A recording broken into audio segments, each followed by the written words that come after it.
Hi, I'm Ray Novak, N9JA with Icom America, and I've taken over the AmateurLogic.tv studios tonight with my friends Tommy, N5Z&O from AmateurLogic.tv. And George, W5JDX. And no, Ray didn't take over. We let him in the door because he was bringing a brand new radio with him here, and we wanted to take a look at it. It's going to be a smackdown, isn't it, Tommy? It is, another smackdown. So I'm really looking forward to this.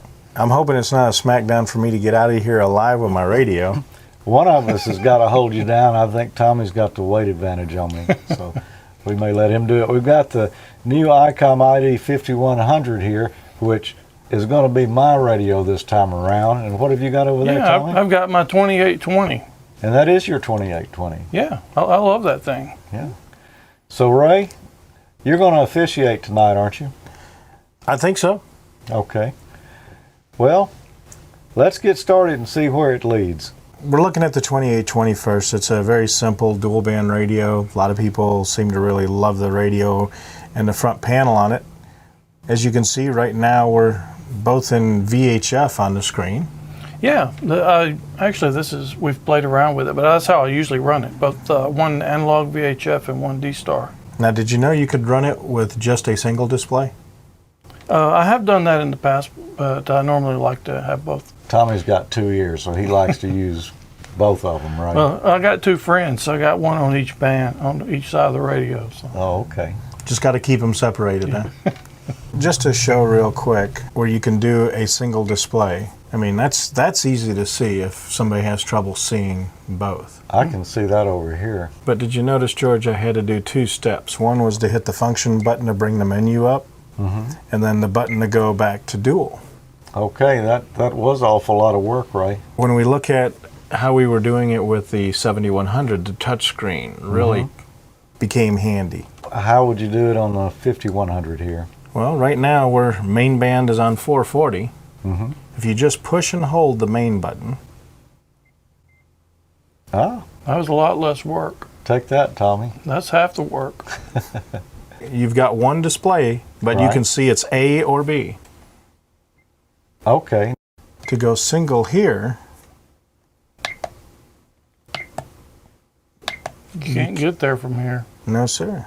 We have to go here, hit dual, select this side. And do it all over again. Okay, George, let's go ahead and put the ID 5100 back in a dual display. I am not sure how to do that, Ray. Why don't you go ahead and push and hold B? Okay, that got me back, and B is my main band now. If I want to do UHF, don't hold it, just push it. Yes, sir. You're on 440, but you want it to be D-Star. Easy enough. Yes, sir. On the 2820, Tommy, now function and mode. 4 pushes. Yeah. And how many pushes did you have to do, George? I just did 1 push. I did have to exert a little bit of pressure there, but it wasn't bad at all. But you had to, but you had to think about it. Well, I did, but I've never operated this radio before.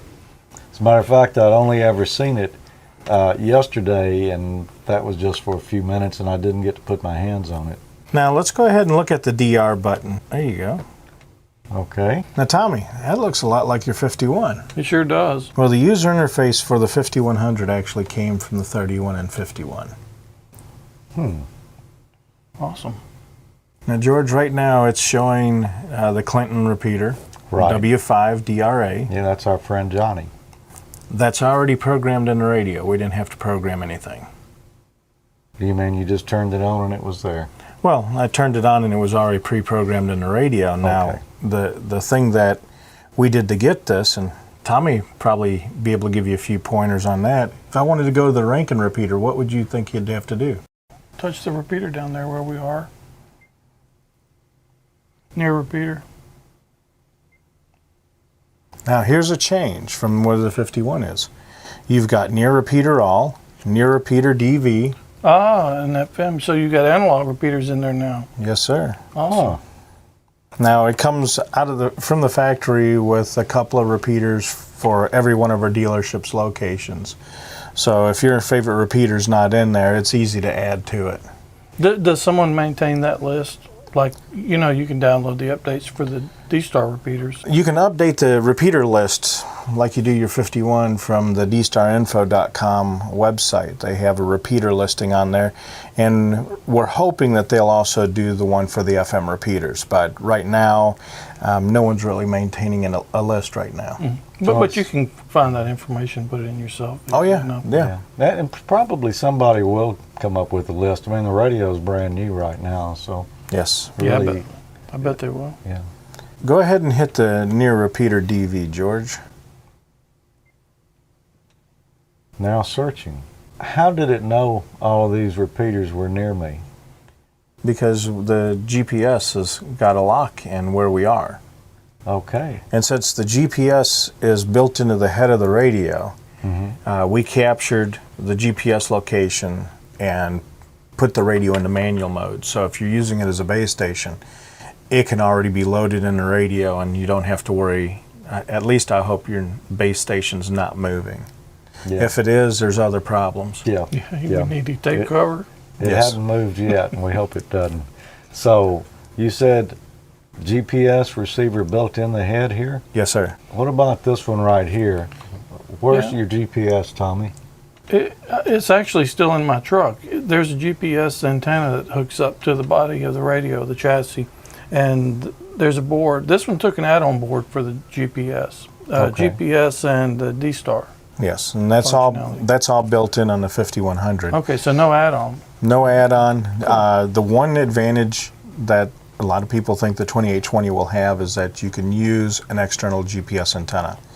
But in a vehicle, and I've been driving around with it for this past week down here, and I've not had any problem receiving a GPS signal unless I was in a parking garage. Well, I'll be honest with you. I have the you may have seen it on Facebook, but I actually have the little GPS antenna down on the console of mine, down low, so it's not up in the window, and it works good. So that should work great. Pick one of the repeaters there. Well, I guess I could choose the K5RKN B here. That wasn't difficult. No, that wasn't. Now the DR mode has two parts to it. One is where you're talking from, and then the other one is where you want to talk to. So the same concept of just touching where you want to go. Right now, I'm just talking locally on the K5RKN repeater. And it's not safe to assume because you really don't know if that repeater is connected to a reflector or not. And that, Somebody could have linked it, yes. the repeater. And So- it actually is right now. But one of the cool things you can do is instead of use reflector, let's go ahead and select. I will select again. And here's a whole area. Local CQ where you just stay locally, but there again, that is if the repeater is not linked to anything. Select reflector. You've got use reflector, link to reflector, unlink reflector, echo test. And if you see on the side here, we're at the top. I can either use the dial to scroll down. Okay, so I don't have to do touchscreen there. I can do it either or way. I can touch it here. But then you can select repeater info, kerchunk the repeater, and it will then tell you if it's linked or not linked. This is something new in the 5100 that we do not have in the 2820. So this greatly changes that learning curve that people say that is inherent with using D-Star. I'm still listening to this other one over here on the side with the big display here. What if I wanted to do something on this side? I could just touch over there. Now that's my main band, and I'm still listening here, and I'll see anything going on Yes. on this side. But Tommy, do you see anything that could be a problem for George? Yeah, the two D-Star repeaters up at the same time. Oh, but that's something else new on the 5100. Oh, you can do that? You can do dual watch now. No way. Yes, so you can be monitoring two different D-Star repeaters. Now, the one thing with it is if you've got something going on the main band and then somebody starts talking on the sub band, it's only going to stick with the main band. But if there's silence on the main band and somebody starts talking on the sub band, it'll automatically switch between the two. So there's not two codecs in it to do both, but you're able to toggle hear. to whichever one's active. Yes, sir. Cool. And I know as I was driving down here, if I'd have had the 2820, I would have wished that I could listen as I'm leaving one repeater listening to another one, or you can sit there and listen to both the B and the C modules on the same repeater. Right. Now that's a pretty awesome feature right there, because it'll mute one side if you have two D stars up. Yep. So take that, Tommy. That hurt. Kind of stung a little bit. Well, to recap the main differences between the 5100 and the 2820, the very first one is the obvious. The size of the display. It's not color, but it is a very easy to see type display. The functionality with the touch menu on the ID 5100, it makes it a lot easier to maneuver around. On the 2820, you have the menus across the bottom that will change based on the function button. They do pretty much the same thing with the ID 5100. And then you have your backlit buttons. One of the complaints that I heard about this one was these buttons were a little difficult to be able to see, especially when trying to drive. They are.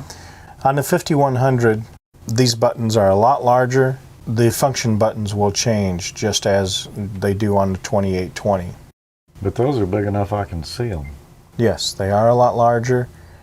Also, across the bottom are 4 main buttons: menu, home, DR, and then quick.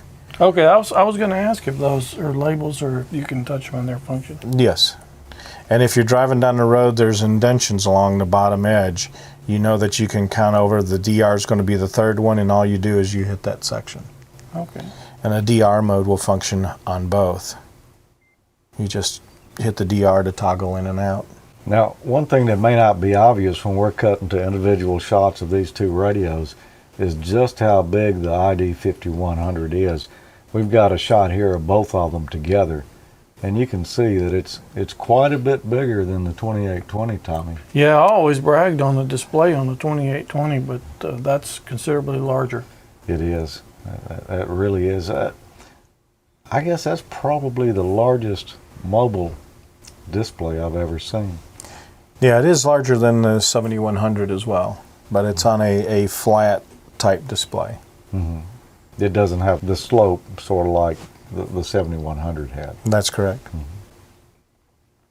145.17 megahertz. Take that, Tommy. Well, that's the same lady in my ID 51.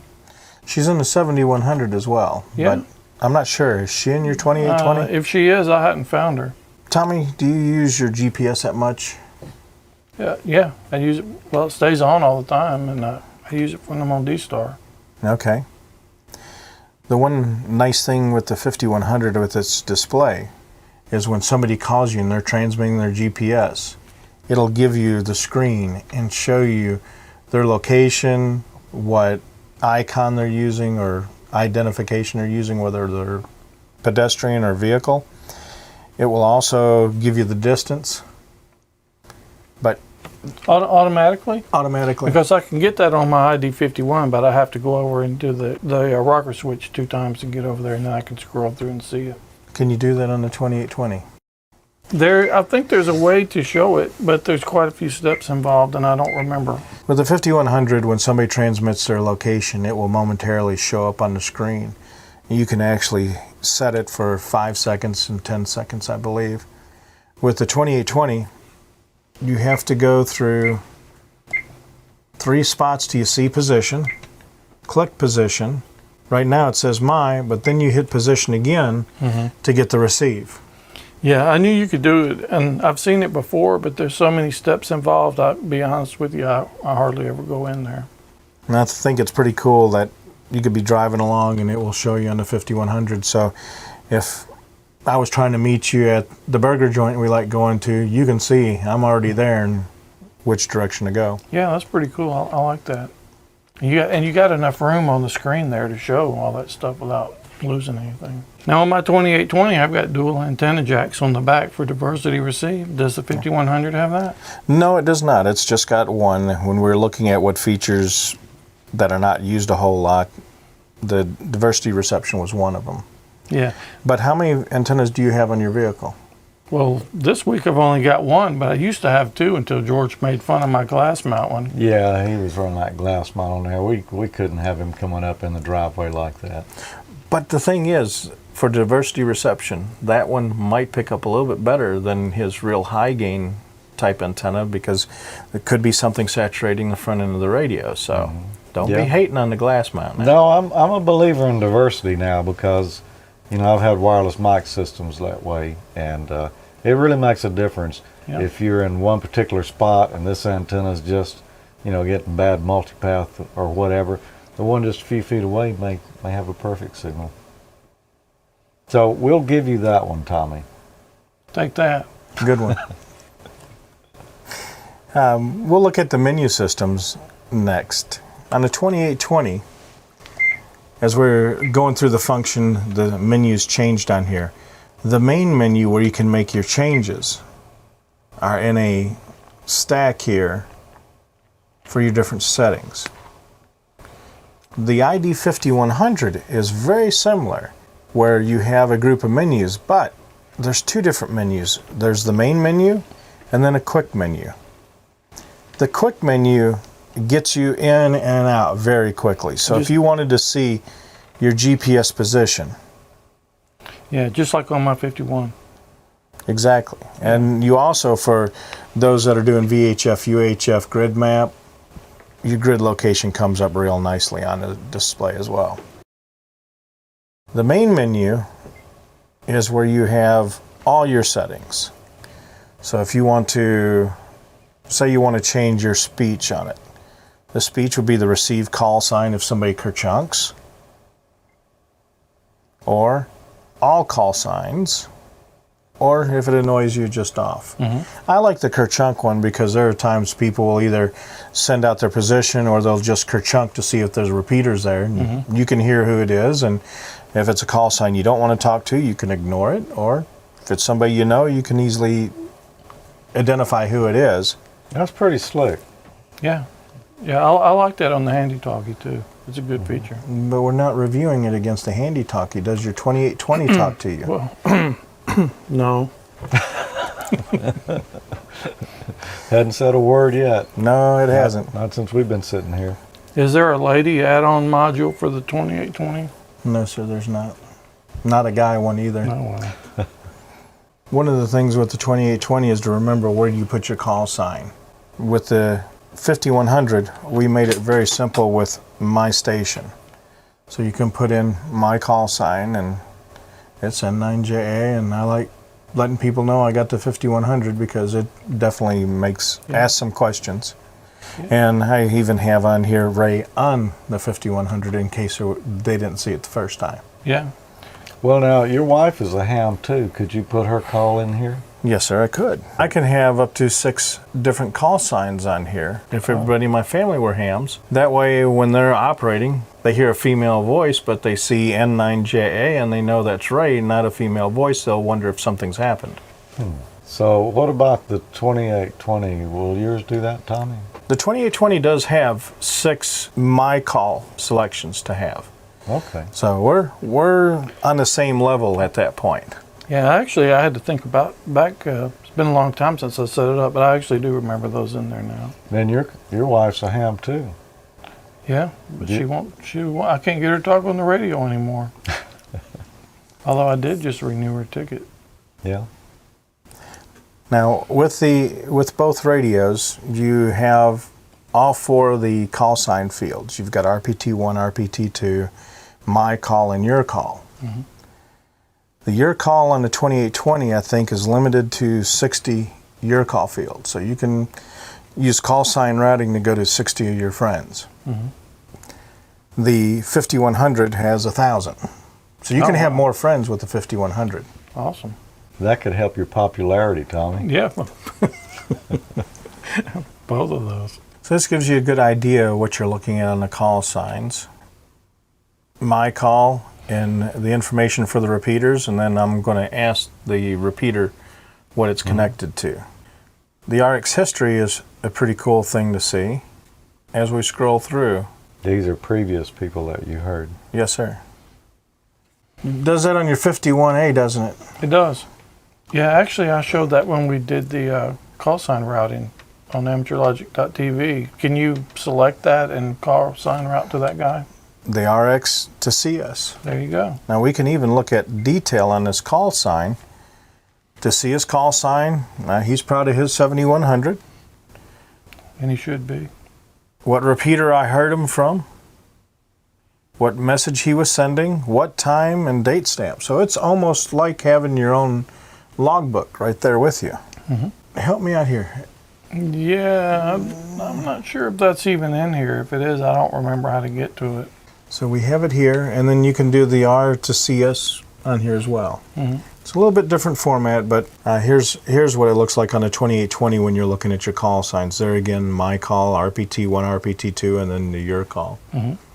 So it looks like it's set up to go through that repeater, and if you're linked to somebody, you're able to talk through the gateway on that. Yep. All right, here we go. G7DNT. He's 4,530 miles away. Yeah, that's a cool feature. I love that on my ID51. On the ID5100. Bluetooth set. Yeah, well, I got that on my iPhone. So this one has Bluetooth set. So when we enter into the set mode, I can pair a headset right here, a little headset with an earbud. So we go ahead and I just push and hold, and I'll turn it on, and it'll show on the display when it pairs up. So at this point, I can select the output, headset only, so you don't wake up anybody in the truck, or headset and speaker. I can then set it up for Vox, so I don't have to hit the push to talk, which we have right here. And in case you sit on it, you've got a timeout timer for 3 minutes. And then if you're using an Icom headset, the settings that you can do with the power save, the custom key beep, the push to talk beep. You can pair it with other Bluetooth devices. Underneath the Bluetooth set, you got pairing and connect. And you can select device search, and you've got headset as well as a data device. The data device is actually for the Android app with Android devices. Android app? Yes, sir. Tommy? I don't have any Android apps for mine, if that's what you're asking. And I think if he had Bluetooth, it would be because of something other than the radio. But yes, Bluetooth connectivity with the 5100, so you can control it. Yeah, I'd like to know more about this Android app. You can see there's two devices. The Icom headset is connected, as well as my Samsung tablet. Now we'll go ahead and load up the Icom app. So we're controlling the main receiver at this point. We got use reflector and then Brandon 145170. Okay.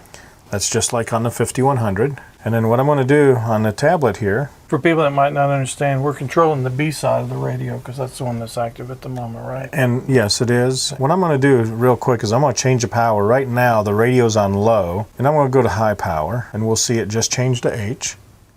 Yeah. Now I'm going to go to mid, and I'll go to low, and I'm not touching the radio at all. Yeah. So I now have my color display right here on the Android. But this is real cool. So I'm wanting to control the repeater, where I'm talking from.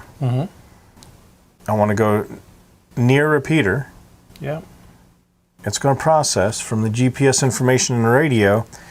Now I got a question. Are these entries coming from the radio or are these stored on the tablet? So the first time that you sync up, it's going to pull from the radio. And you can tell that I haven't changed it to US settings because we're in kilometers at this point. Right. So our European and Canadian friends are going to really love that.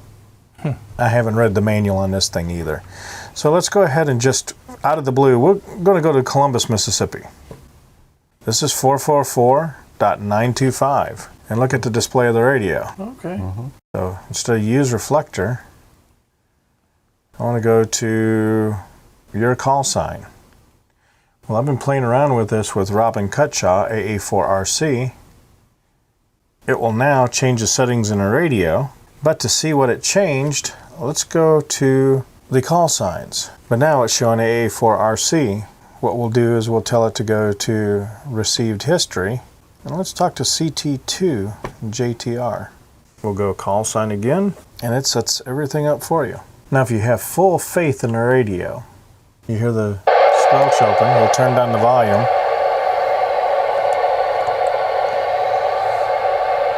And you can run it without that. You can run it without the head. Cool. And you can control it now from the tablet there. Yes. The head is not really necessary. If you just want to operate from your tablet there, you could do that. Oh, yeah. One difficult thing, though, is you lose your GPS because the GPS is in the head of the radio. Ah, that's right. So, but if it's in a base station and you want it a real nice, clean, once you program in the GPS coordinates, they're locked in the radio. I'm going to use the Bluetooth headset. Watch what happens on the pad. You'll see the TX light here. So you could be sitting in your easy chair, watching a ball game, listening on your headset, using your Android device to control it, and seeing your transmit. And then if we look at the radio, you can see we're transmitting on low power. If you're using this and watching a ball game, I wouldn't recommend using Vox. You would. Oh, no. You get excited about the ref's great calls during a ball game. Yeah. All that's going straight out over the air. Yes, sir. And it's been funny. There's been reports of hurricane nets and things like that on HF where people forgot the Vox was turned on or the cat had accidentally hit a button. So it happens to the best of us. Yeah. Yeah, that's not just a D-Star thing there or a 5100 thing. That's That's a feature of all radios. Yeah. Now, one caveat, right now the app is only an Android app because that's the most popular OS, mobile OS out there. I don't think it'll take long for people to write their own Android or iOS apps. The control is a CI5 protocol, so it's something that's pretty standard for us. Cool. So there might be multiple apps eventually. I'm hoping so. I mean, this is what ham radio is about, is having fun experimenting and building. And that's actually Android is kind of open, the source code for it and everything. And I bet you people just go crazy with that. I hope so. I mean, there's been comments that one thing your 2820 has is it's got a jack on the back of it for a TNC to plug in. The ID5100 does not. But think about it. Your Android device, GPS built into the radio. What if the radio told it the GPS location to the Android device? The Android device controlled the radio to switch over to the APRS frequency, send out your APRS blurb, and then switched it back to listen to your local repeater. There could be all kinds of fun things developed for it. When we were looking earlier on the Bluetooth, for those that are familiar, and you asked earlier about a headset, there's 3 supported profiles on the Bluetooth. The HFP, HSP, and SPP profiles. One of the things that we have is text messaging. And you can see I was texting with AA4RC as he's got a 5100 that he's playing around with. Along with the text messaging, we were sharing pictures. Awesome. I sent him over a picture yesterday of some flooding down here in Jackson. Wow. And this one was 160 by 120 and a high resolution. Now you took the picture with the tablet, and then that was connected to the 5100, so the 5100 is broadcasted on out over D-Star, huh? Yes. So if you see something you want to share with somebody, and we actually pushed it not only RF-wise, but through one of the gateways. That's really cool. Can you control the resolution that you're sending? You can control the resolution. I see 320 by 240. Is that the highest? So I'll show you what we can do here. So we select where we're going to pull it from. We're going to take it from the gallery. We can crop whatever we want to send to it. And then select the picture quality. So if I want to do high, and then 320 by 240. Okay. Then you'll see the screen is in squares. And when you go to transmit, it will put the blocks in. Okay. And you'll see the red movement. So I would come here. You can direct input or send it to everybody, or just to say we're going to send it to Robin again. And everybody there would get it. It would just show that's who I was intending for it to go to. So it's not like it's encrypted or anything. It's all in the open. And then when I would hit the start transmit, you can see as it's scrolling along as it's sending. Okay. This will give you an idea. This is one that I had sent to him, and then he sent back to me. And we had some block drops, but if you're trying to show a flooding in an area or water or a bridge collapse, you can get an idea real quick. So here's the mapping. One of the nice things on the mapping here, where we see we're located, I can click there. And while we really can't see it on the screen, I can then double click it. Oh. And then select Brandon if I want it to go to or from. Okay. So it then programs the radio based on what I select it to. Wow. So I put it to where I wanted to talk to. But go to mapping. I should have put it to second click Brandon from. Now it changed it to 145.171. Yep. And then we'll change it to call a specific person. And it will change the CS exactly how I want it to go. Awesome. What I like is as you're traveling, this controls where you're going. Oh, wow. And to give you an idea of the D-Star population in the U.S., So there's quite a few. there's quite a few. There's just a few states there that need to pick up the speed a little bit, but most of the U.S. looks like it's covered Yeah. fairly well. South America, Look at Europe. yeah. So say I wanted to talk to this one right here. And select the repeater and tell it I want to talk to. And there's your programming right there for the radio. We go over and we take a look. Now we're going to make a call directly to that repeater. Man, that's pretty awesome right there. It doesn't get any easier than that, does it? No. You can No, point. anybody that says it's too hard, I don't think that's not going to hold water Not now. valid anymore, huh? Yeah. So this is some of the fun with as the technology grows. While we're hearing about new digital radios coming on the market or different networks being built out, I mean, this is making it even more and more simple. Tommy, do you need any more punishment? I've taken about all I can handle. Might need some help getting out of here. I think this time, I think we know who the winner is again, Ray. It helps out. Yeah, you're 2-0 now. Yeah, I am by my book. By his book, but I had the 7100. I won the SmackDown last time. Now, there's programming available for the 5100. The software comes with it. You can use the SD card to program it like you do on your 51. There again, dstarinfo.com, a great update list that you can get from there. Have they built in support for this particular radio yet? Yes and no. They've started on it, but I know the two programmers are drooling right now to get their hands on one. So Yeah, I know by how the they time feel. they're going to get one of the first ones, so Yeah. they'll get a head start on it. But by the time they're shipping real good to the dealers and that, they should have the database set up. All right, so this is the middle of April when we're sitting here shooting this video. When do you expect that we'll see these out in the wild? All the information that I'm hearing right now is we'll be shipping by the end of April. Okay, so probably by the time you see this, it's out there. And I know everybody likes to wait till Dayton to get the best deal, but with them being that new, I'm sorry, I don't think there's going to be a whole lot of discounting going on. Yeah, that's a major leap there. As far as D-Star goes, it really makes it easy. But hey, that's a pretty nice looking dual band rig too, just for analog. And I know there's been a few comments about how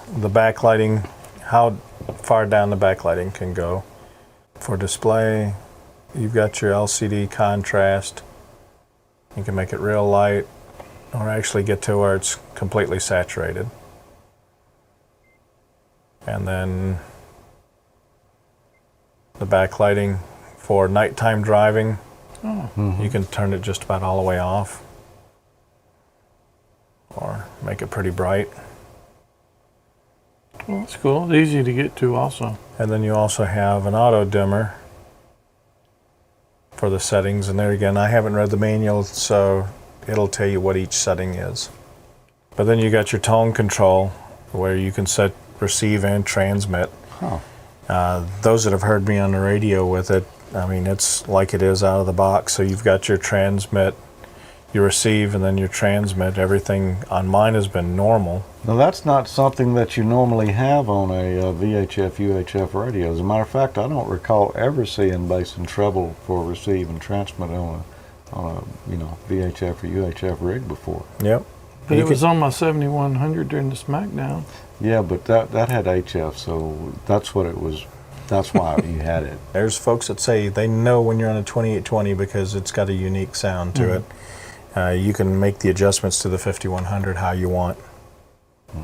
Now, I'll give the 2820 some kudos because I was really looking at that pretty hard until I heard about this one.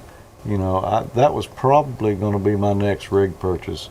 And now, boy, that's a tough call. Well, it's not really a tough call. I think we know which one is going to win here. I love my 2820, but that is nice. That'll probably be my next one as well. Next VHF, UHF. The one thing about the receiver, I'm assuming that one's got the same sensitive receiver this one does. When I took the other radio that I had in my truck out and I put this in its place, I could hear things that I couldn't hear before. So I'm assuming that's got the same good sensitive receiver. I don't know if he's hearing things he couldn't hear before. I don't know if that's good or bad. Well, I was hearing Jimmy from his house instead of hearing him after he got about 10 miles this way. Oh, okay. So, yeah. It wasn't like voices when the radio was off. Okay. Now this was... Those are pretty much stopped. One of the interesting things, DTMF, you can either do them from the microphone. You've got DTMF memories that are programmable.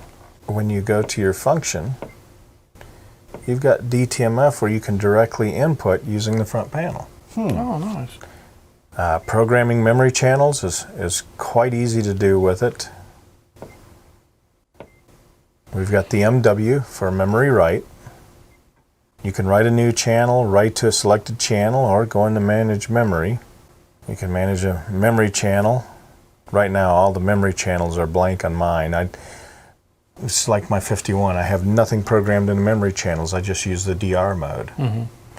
I know a lot of people still like using the analog repeaters, but I don't. There's so many noises and beeps and burps and noises there that you don't hear, although you do hear a little bit R2D2 every now and then, but just the difference between what you hear on an analog repeater versus a digital. I have a few analog programs into mine, mainly for the weather nets. Okay, so we come here to edit a repeater list. There was a D-Star repeater that wasn't but in the list, and it was intentional because they're about to have to go through coordination. But it was with my friends up in Tupelo. So here we were in Tupelo. All the information is right there for the repeater. But I wanted to add to it. So I just touch and hold. I can go in and edit. And say I wanted to change it from the spelling of Mississippi. I can come here, clear it, and then just put in MS. Do the abbreviation. Enter. That will now be the abbreviation for it. I can then come down and make any changes that I want to. Always good to put your U's from in there. Your frequency, I can fine tune it just by punching it in. Latitude, longitude, I can either overwrite it or I can add it to a new memory channel. So if there's already one in there that has the GPS coordinates already set up for you and they change a frequency, you can edit and either overwrite it or add to it. So all I did was add, and then I changed the frequency, made sure the duplex was right, and then changed the call sign field from B to C. Yeah. I'll tell you what, I'm really liking the on-screen keyboard right there. That beats the old school way of dialing it down through, yeah. Dialing it and then move over one, dials again, move over. Yeah, that does get kind of old after a while. Yeah, especially if you had to fill out all that D-Star information on there. Oh yeah. So we've got this on-screen keyboard here that makes it pretty easy to program the radio. And we've also got the Android app there, and that's, a good, easy way to program as well. But what about programming with the PC? Is there software that you can program the 5100 with? The 5100 comes with a CD that will have a full-blown owner's manual on the disc, as well as a software for programming. You can use a cable to connect to the radio to do the programming and clone in and clone out, or like on your 51, you've got an SD card that you can take out of the radio, plug it in, and then upload the file to it. Okay. And the radio has an import and export function, so you can do it all in CSV, so it makes it a lot easier. Okay, cool. So it would be easy for me to share the programming from my rig with Tommy when he finally breaks down here. Yes, sir. I caught on to that. So I guess it's about time we wrap it up here. We've put the two radios side by side here, actually one above the other. We've got this reversed. The 5100 should be on top, Tommy, but we let you put the 2820 up there. But this gives you a good idea of the size difference between the two. Also the brightness of the display. Nice shootout there. And I'm sorry, Tommy, but it looks like you're 2-0. Yeah, Ray, don't forget your 2820 when you leave here. I'm about to go put my 5100 back in my truck where it belongs. He just said you were 2-0. I think he got confused. You should be 0-2. I might check and see if he's got a fever over there. I'm not a sports guy, so I probably did get that wrong. Well, we've been filming here for a few hours. This will be edited down to about an hour. And I know we didn't cover everything that were the differences between the two radios. As much as we'd like to, I mean, you'd have to pull out both owners' manual and go line by line by line to really see But you're the going difference. to do that, aren't you?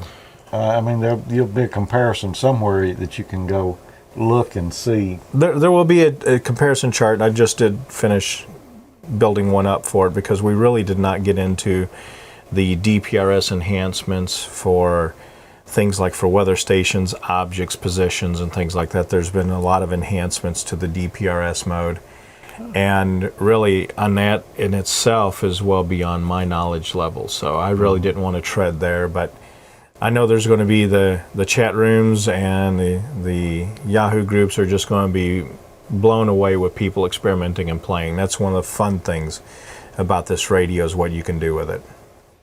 Yeah, I would say just looking at the two of these here, the 7000 and the 7100 shootout, Tommy, that was a very tight match there. You almost beat me out on that one. But I have to say on these two here, I think there's just a clear winner. Not that the 2820 is a bad radio. I like the 2820. And as I mentioned earlier, I was considering getting one of those, but after seeing the 5100 here, boy, I mean, that's going to be my next favorite radio. I know when I was going to play around with them, I got so used to being able to go here and listen to the air band or going here and going to 430, 440. I saw you trying to do that a while ago. I did that several times. And the touch screen is so intuitive.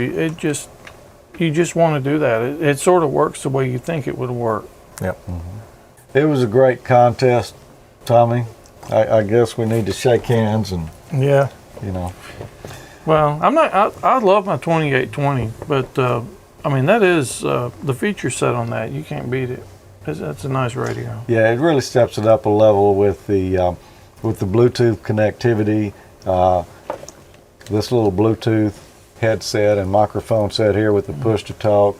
And my color display. Yeah, your handheld color display there. Remote color display. Yeah. You've even got the internet on that display, don't you, Ray? Yes, sir, I do. So those are all big pluses there. And then it's touchscreen. It's a really good size monitor. So they've really done a nice job on this one, and it's going to be interesting to see, where it goes in the future. And with a couple of things that you just said, I know the question's going to come up. It will not export to a larger external monitor. Okay. It is the touch. It is the touch LCD screen. There's nothing larger to attach to it. But I've seen the 10.1 of one of these, so you could go that route if you really need a huge display. Both radios cross-band repeat. I know that's one thing that we didn't cover on the 5100. Right. But functionality-wise, it's so much easier to use. Yeah. Now, can you do like you can on the 2820 and cross-band repeat from D-Star analog? Well, we were originally told that you couldn't cross-band repeat using D-Star, but some of the boys in Georgia found out if you went into the analog cross-band repeat, that it was wide enough to send D-Star through it. I have not tried that with the 5100, so I don't know if it will or it will not, but it's only got one codec, and really the repeaters don't even have a codec in them. So you mentioned that you can't connect an external monitor to it, but you know, I have a heads-up monitor connected to my IC7000 in the mobile. It's not as big as the faceplate on this radio. That's true. That's a good point. Yeah. You really don't need one. And you can sit there and thump on it all you want. It's not going to change frequency for you. I don't know what else we can say. You know, you'll be hearing people getting these pretty soon, and you'll learn a lot more about them. I'm excited that with the app possibilities here, of course, there's already the Android app. You're probably going to see a lot of variations of that from independent developers. It's possible we could see the same thing for iOS devices. Somebody might pick that up. Not only that, but with it being CI5 controllable, there will be a PC app for it. True. Do they call those apps for PCs or programs? Programs. Yeah, but I think there is a Windows App Store now, isn't it? I don't know. I don't have any Windows computers. But I could see developers writing stuff to control the radio using the CI5 command. So that'll be pretty cool as well. And it's probably going to be supported by the major programs that are already out there that do that rig control. But, you know, a great dual band rig, I don't know of anything else that could touch it. So I'm looking forward to it. Tommy, once again, my condolences. I don't even know what to say to that. I'll take your order, sir. Yeah. Well, you'll probably be getting one soon. All right, thanks for being with us, Ray. Always right. good to have you drop by when you're in town and check out the studio here. And you bring some nice toys, so you can come back again. Good. I'm looking forward to it. 7-3, everyone. Yeah. All right, thank you, everyone. 7-3.